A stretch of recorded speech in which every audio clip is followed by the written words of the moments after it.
Hari Om. Start with the prayer.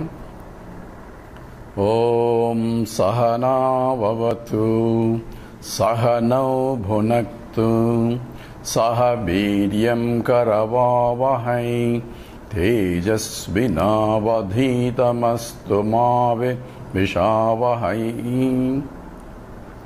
Om Shanti Shanti Shanti. Chinmayam Vyapiyas Sarvam Trailokyam Sacharacharam Tatpadam Darsitam Yena Tasmai Sri Gurave Namaha. Sri Gurubhyo Namaha. Hari Om. We started the analysis of Mahavakya, where we are taking the teaching which is Tattvamasi, because the first statement, Prajnanam Brahma, is a declarative statement that everything is nothing but Brahman, this consciousness. We'll come back to that later, but this Tattvamasi is the teaching, and other two more Mahavakyas where I am Atma Brahma is the experience after learning, and then Aham Brahmasmi is a declarative statement by the student after realizing who he is. These are Mahavakyas we mentioned, and these are the essential statements of the Vedanta, and all other statements of Vedanta is only supportive statements to arrive at this. There are many Mahavakyas that indicates the oneness of Jiva, Jagat and Ishvara. So Mahavakya is those identification of the oneness that is pervading the Jiva, that is individual, Jagat, the world, and Ishvara, the creator of this world. And oneness that pervades all that is Advaitam, that is that which is non-dual. Why it's called non-dual? Because I am seeing the duality, and scripture points out that what you are seeing is not really real. The truth is one, therefore it is Advaitam. It's not a monoistic philosophy, it is negation of the duality that you see, and therefore it's called Advaitam. Now we'll come back to a little bit more of analysis of I am. If you think we understood, again come back, it says after the teaching is over, then you are back to the same, because the understanding is not complete yet. Because we have to inquire and see.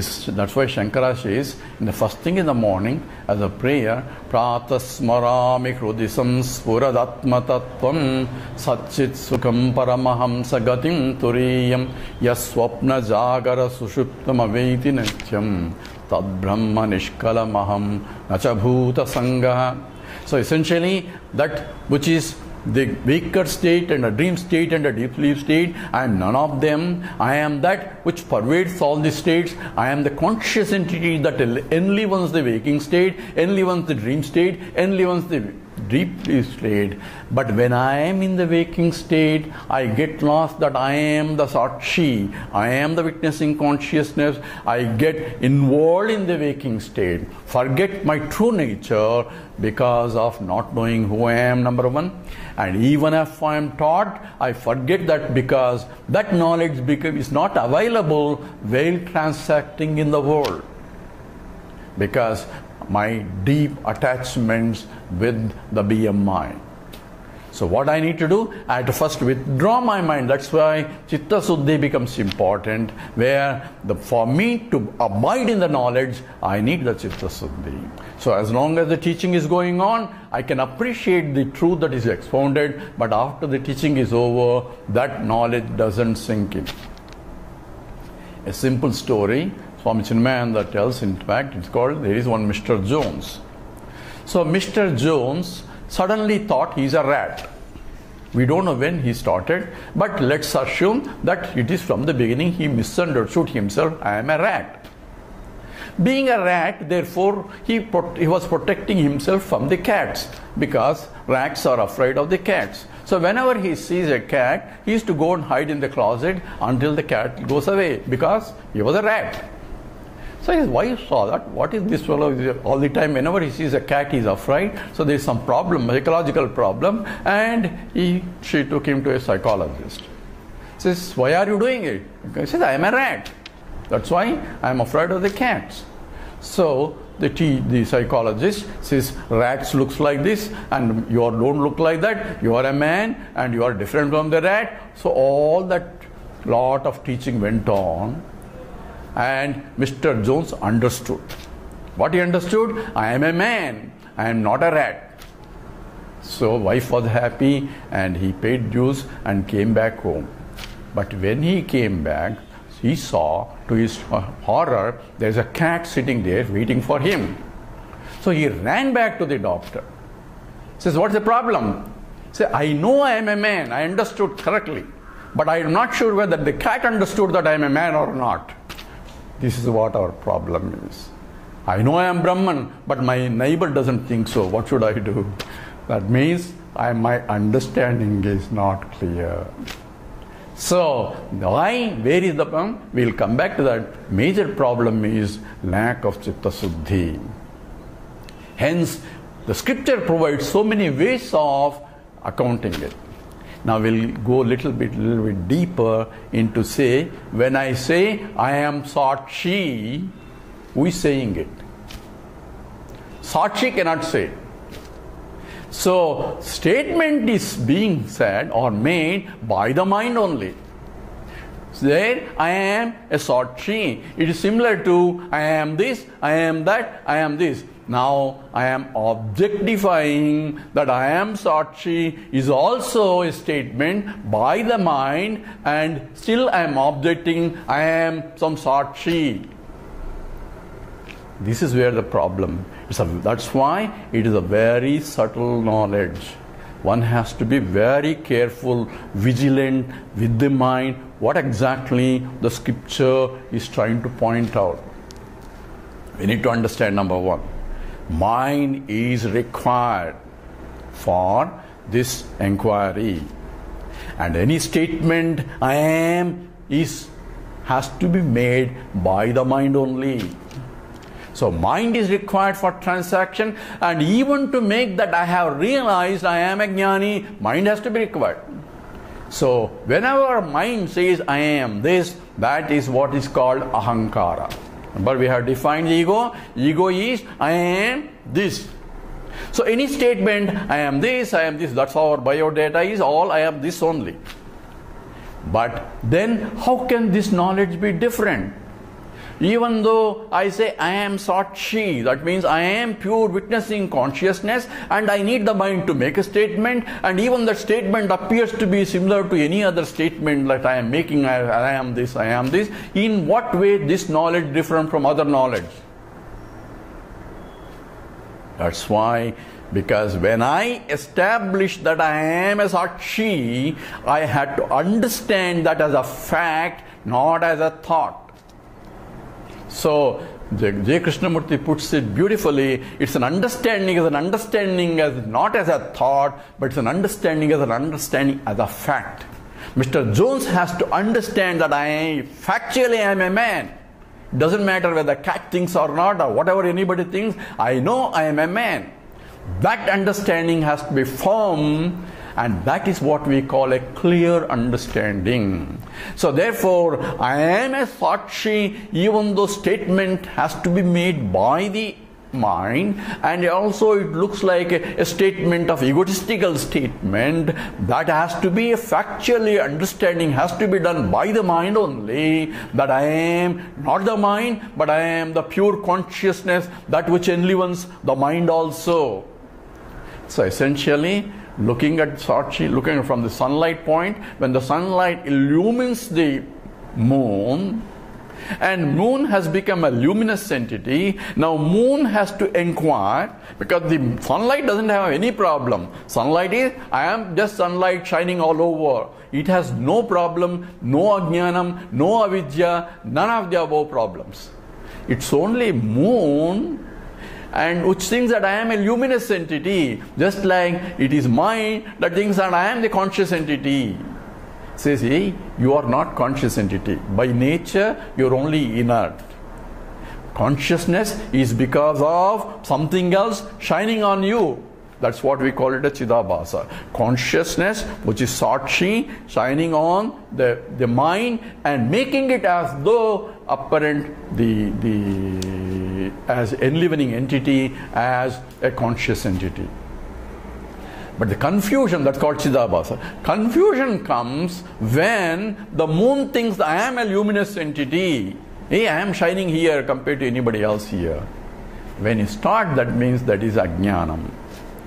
But when you recognize that I am shining, this is shining only because of the sunlight, and I am really the light that is me, is coming, I am the sunlight only, but here is reflected by this moon.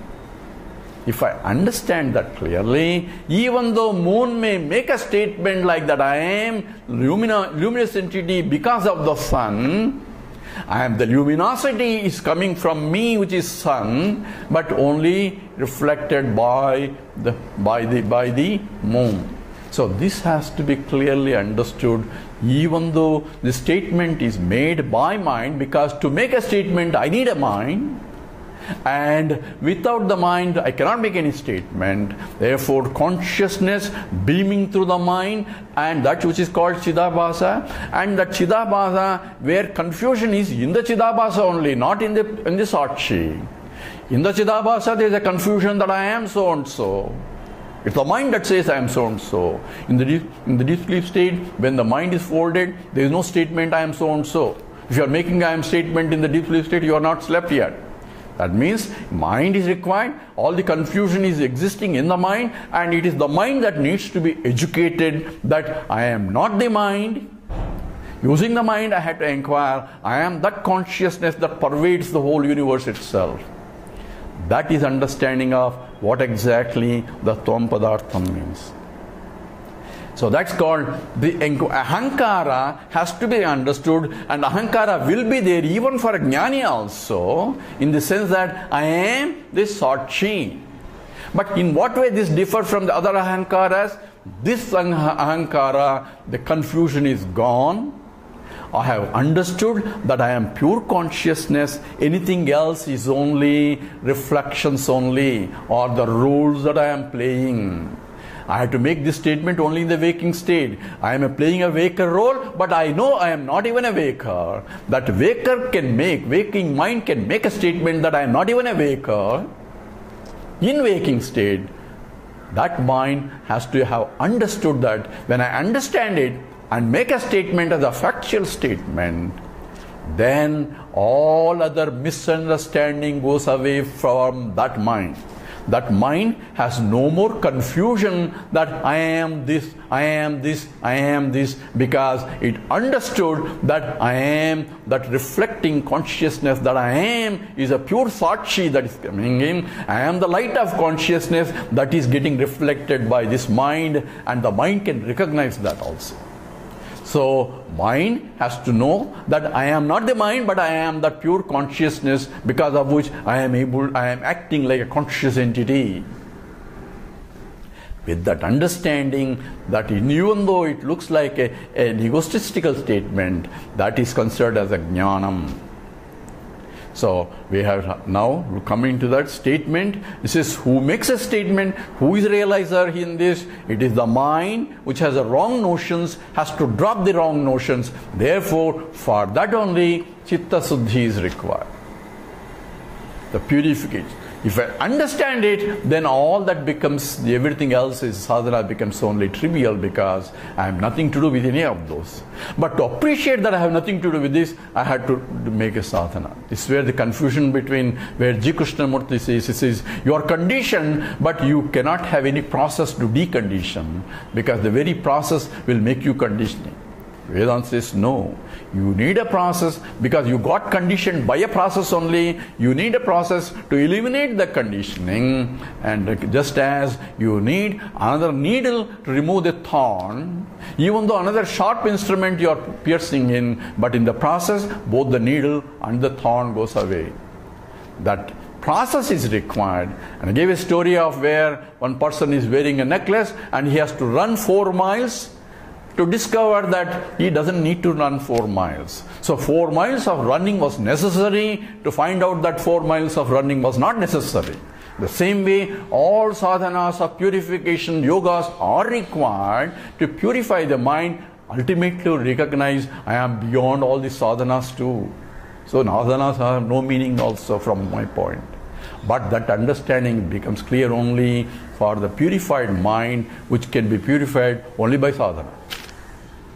So all this has to be understood clearly, because people want to realize sitting there, who am I and who am I, and they experience in those moments that truth, and suddenly they want longing for that experience. Who am I is not an experience. Any experience is time bound. So it is understanding, where understanding is what I am looking for is what I am. So in a way it is called experience only because the experiencer, experience and experiencing, the triputi, the three parts are disappears into one, because what I am experiencing and what I am experienced and the experiencer have become one only there, and therefore it is Advaitam, and that understanding has to be clear. So the experiencing of myself is nothing but understanding of my true nature itself, and that is the Tvam Padartham. Then what happens to me? Nothing happens. Same way it will be, everything is same. There will not be any hollow, there will not be any flashlights, there will not be any shining light all over, nothing of that sort, because this is clear understanding of only who I am. So one has to understand. So how do I know here I understood? You, the one who knows I understand, he understands. Other people do not know what he understands. So I don't have to go and declare everybody I understood. It's only from the other people point, it's only a faith. They have to believe what you say. So there's no point even declaring that I know who I am. But still, who I am is only partial knowledge, because that only tells you Tvam Padartham. This has to be very careful. That's not self-realization. Self-realization is Aham Brahmasmi. Aham Brahmasmi means I am infinite. Whereas in the process of who I am inquiring, I am eliminating, I am not the mind, I am not the intellect, I am discarding everything else. I am becoming a smaller and smaller and smaller by process of discarding or eliminating.